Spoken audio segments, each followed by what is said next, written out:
হ্যাঁ গাইস, আসসালামু আলাইকুম। আমি আছি শাহাদ। Welcome back to my another video.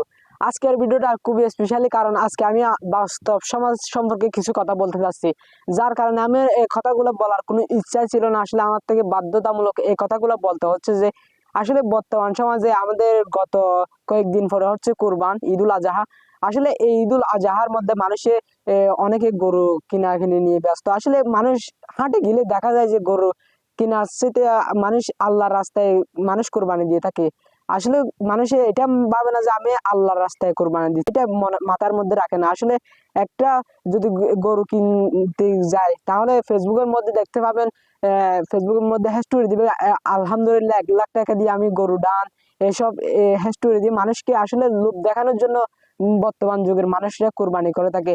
আসলে বর্তমান যুগের মানুষটা এমন হয়ে গেছে যে গরু ছাগল কেনার জন্য বাজারে গেলে আগে চিন্তা করবে যে গরুটা কত কেজি হবে। আসলে এটা কোনো কথা? আসলে কুরবানি দিতে হয় আল্লাহর উদ্দেশ্যে।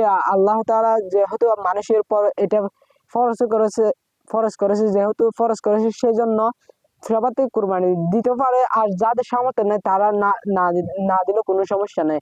আর বর্তমান সমাজে এমনটাই হয়ে গেছে যে মানুষগুলা বাজারে গেলে দেখবেন যে বেশিরভাগ মানুষ দেখবেন যে বাজার হাটে গেলে দেখবেন গরু, আগে একটা গরু দেখবে, গরু দেখার পর গরুর দাম জিজ্ঞেস করার আগে চিন্তা করবে যে গরুটা কত কেজি হবে।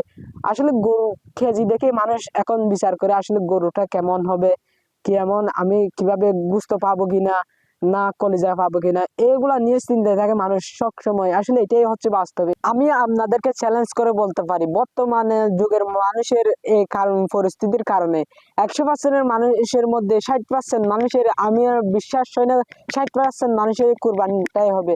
আসলে মানুষ এমনটাই কেন করে? আল্লাহর রাস্তায় তো আমরা সবাই কুরবানি দিয়ে থাকি, সব মানুষ। তাহলে কেন বাজারে গিয়ে হাটে গিয়ে গরু এটা কত কেজি হবে, কত গিয়া হবে, এইসব নিয়ে কেন বাজারের মধ্যে তুলপাট করা হয়? আসলে বর্তমান যুগের মানুষ এমনটাই কেন হচ্ছে? এই পরিস্থিতি গুলা খারাপ হওয়ার পিছনে আপনি আমার দায় কিন্তু রয়েছে, যার কারণ আমি আমার কেন দায় এগুলা দিচ্ছি, কারণ আমি এই গরুর হাটে গিয়ে এরকম মানুষদেরকে আমরা গরুর কেজি কত হবে, কত হবে, এটা আজু বাজু কথা বলে মানুষকে আমরা হেনস্থ করার চেষ্টা করি। বর্তমান যুগের কেন আমি কুরবান গুলো হবে না, অনেক মানুষের কুরবান হবে না, এটাই কেন বলতেছি? আসলে বর্তমানের মানুষরা এমন পর্যায়ে চলে গেছে যে যার কারণে সেখান থেকে ফিরে আসে আমার থেকে মনে হয় দুষ্কর হয়ে যাবে। একটা গরু যদি দেখবেন যে আপনার বাসার আশেপাশে যদি কেউ যদি 1 লাখ, ধরেন 1,50,000 টাকা দিয়ে একটা গরু কিনলো, যদি আপনার বাড়ির পাশে আরেকজন দেখবেন যে 60-70 হাজার টাকা একটা গরু কিনলো, তাহলে দেখবেন যে 1,50,000 টাকা দিয়ে যে গরুটা কিনছিল, সে আবার 70-75 হাজার টাকা যে গরুটা কিনছিল, সে মানুষটাকে আবার হেনস্থ করার চেষ্টা করবে। যার কারণে সমাজটাই এমন হয়ে গেছে যা মানুষকে দেখানোর জন্য গরু কিনা হয়, বা এগুলা হচ্ছে মানুষের কারণে মানুষ নষ্ট হয়ে যায়, যার কারণে মানুষ অনেকটাই ধ্বংস অধঃপতনে চলে যাচ্ছে। অবশ্যই আমার ভিডিওটা ভালো লাগলে লাইক কমেন্ট শেয়ার করে দিয়ে অন্যদের কাছে পৌঁছে দেবেন।